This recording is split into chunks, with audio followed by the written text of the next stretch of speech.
Et puis voilà, nous avons avec nous un visuel, la vice-présidente de l'Association québécoise des professeurs et professeurs de français, Alexandra Farran. Bon après-midi, Madame Farran. Ça va bien? Bonjour, ça va très bien vous? Oui, ça va très bien. Vous êtes très jeune pour parler, pour avoir ce titre de vice-présidente de l'Association québécoise des professeurs de français. Ça veut dire que vous n'avez pas été intoxiqué au franglais à l'université, au cégep, non, hein? Non, je ne peux pas dire que j'ai été intoxiquée, mais j'en suis quand même déjà à ma troisième année d'enseignement. C'est sûr que je suis en début de carrière, mais je suis certaine que je pourrais vous apporter des propos intéressants. Oui, je souhaite. Parce qu'on regarde justement cette campagne du gouvernement que je n'ai pas vue, hein? OK. J'ai pas vu la campagne, j'ai essayé, ben j'ai pas eu. Peut-être que c'est uniquement à la télévision, c'est dans les médias sociaux uniquement. On peut la retrouver à différents endroits. Elle est sur Internet. On peut la retrouver sur YouTube. Je sais que, par exemple, j'ai quelques personnes qui m'ont dit là, que des fois, dans les certaines publicités imposées avant d'écouter une vidéo sur YouTube, elle peut s'y retrouver à la télévision. Donc, elle tourne beaucoup, là, je vous dirais, dernièrement. Là. Et c'est une campagne qui, selon vous, en tout cas, vous vous posez la question, Mhm. est-ce qu'elle est réussie? Mais vous croyez, vous répondez à votre question tout simplement qu'elle a fait patate là. C'est une campagne qui n'atteint pas sa cible. Et vous avez mené votre enquête in vivo, n'est-ce pas?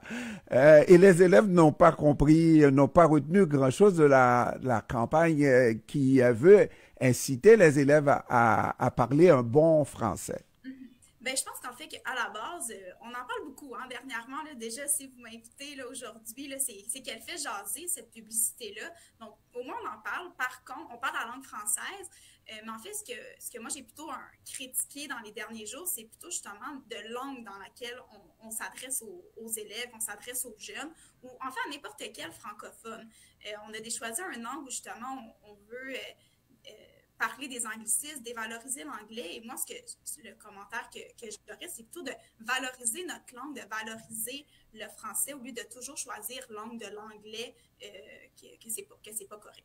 Hmm. C'est mon Alors explication. donc, la première chose à faire, c'est de nous atteler d'abord à donner l'exemple du langage correct, un bon français, mais ne pas surtout aller dire, mais c'est vrai aussi que l'habitude de se laisser aller, cette légèreté dans la façon de parler, eh ben, si on ne n'attire pas l'attention sur ce fait-là, eh ben, les enfants les plus jeunes risquent de continuer à véhiculer le même langage léger, quoi. Oui, ben en fait, c'est surtout de leur donner des exemples concrets, de leur donner une raison, en fait, de bien parler français et d'essayer d'éliminer les anglicismes dans leur langage. Puis, en fait, c'est surtout de leur dire qu'il y a des contextes où ils ne peuvent pas se permettre d'utiliser des anglicismes, de relâcher leur français, qui doivent apprendre justement à le soigner, mais un élève va s'y intéresser seulement s'il voit un intérêt.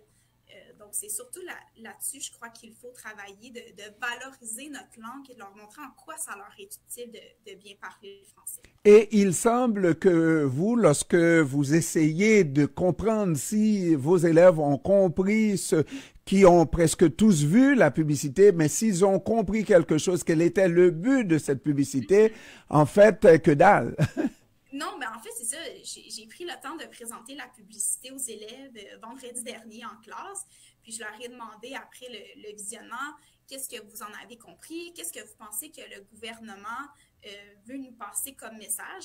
Puis en fait, je comprenais que les élèves n'avaient pas vraiment compris l'objectif de la publicité qui était de nous faire comprendre qu'on utilisait trop d'anglicisme puis qu'il faut changer les mots qu'on emploie justement dans le but de valoriser des mots français.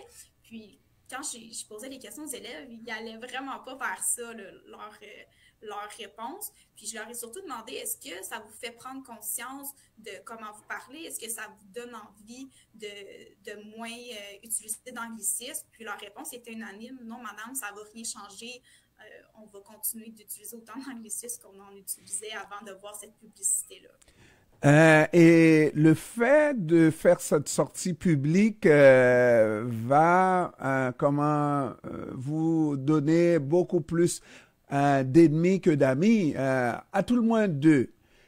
Cette agence de publicité qui a conçu sa publicité de la sorte, et puis le gouvernement. C'est le gouvernement qui paye pour cette publicité qui est totalement ratée. Généralement, est-ce qu'on ne fait pas, vous n'êtes pas dans le monde de la publicité, mais avant de présenter un produit comme ça au grand public, est-ce qu'on ne devrait pas l'exposer à un groupe restreint de jeunes pour justement aller voir si cette publicité pourrait toucher la cible à laquelle elle est destinée, quoi? En fait, je ne connais pas le mode de fonctionnement là, du gouvernement, donc je ne sais pas s'ils ont utilisé cette stratégie. C'est certain que c'est sûr que moi, j'en ai parlé avec mes élèves, j'ai pas parlé avec tous les élèves du Québec, avec tous les jeunes du Québec. C'est sûr que le petit échantillon auquel j'ai eu accès, je vois que ça n'a pas vraiment fonctionné. Quitte à voir si le gouvernement pourrait revoir comment ils ont procédé. Mais je ne pourrais pas vous dire là, s'ils ont pris le temps de consulter des jeunes.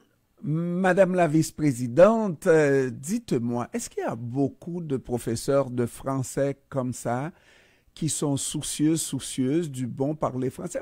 Parce que quelquefois, on a l'impression que tout le monde au Québec, on dit que la cause est entendue, la cause du français est entendue. Si c'est pas dans 10 ans, ça va être dans 20 ans.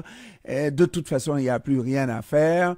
Ou alors que la plupart des enseignants, si c'est pas le français, ça va être l'anglais. Si c'est pas l'anglais, ça va être les mathématiques. Je pense en fait que les enseignants de français, mais je pense que de l'ensemble des matières, on veut valoriser notre langue, on veut en parler justement de façon positive, on veut la valoriser auprès de nos élèves, que ce soit par la lecture, en écriture, avec des livres, peu importe. Mais je crois vraiment qu'on a un souci de bien parler français, de montrer l'exemple à nos élèves, puis de justement, comme je le disais un peu plus tôt, de leur montrer en quoi ça leur est utile dans leur vie de tous les jours, mais aussi dans leur vie future, parce que ça reste qu'on forme des futurs citoyens. Mais moi, le discours que j'entends des enseignants, c'est vraiment qu'on veut valoriser notre langue. On veut la protéger, on veut que les élèves y accordent une aussi grande importance que nous, on le fait. Là. Oh, je suis content d'entendre ça, hein, si c'était vraiment le contraire. Parce que nous, les sons de cloche qu'on entend, c'est des enseignants du français qui quittent l'université et qui échouent l'examen de français à l'université. Hein? Oui, ça, c'est un autre dossier qu'on pourrait parler longtemps. Mais je vous dirais que le TechFi, je pense pas ici qu'il faut le voir, que si les futurs enseignants l'échouent, c'est pas une question qu'ils comprennent pas le français ou qu'ils ne le valorisent pas. Quand je vous dis, on pourrait en parler longtemps de ce sujet-là, mais c'est surtout que le test n'est pas adéquat. Ce serait plutôt ça que je pourrais vous dire à ce sujet-là, parce que même quelqu'un qui est très habile en français peut avoir de très grandes difficultés face à cette évaluation-là. Alors voilà, mesdames, messieurs, je viens d'avoir le plaisir de parler à la vice-présidente de l'Association québécoise des professeurs et professeurs de français, Alexandra Farran. Madame Farran, je vous remercie d'avoir pris du temps pour nous. Merci beaucoup. Merci, au revoir et continuez le bon travail. Hein? Merci, comptez sur moi. Merci, au revoir. On fait la pause commerciale, mesdames, messieurs, de la demi de l'heure. On vous revient pour la suite dans un tout petit moment.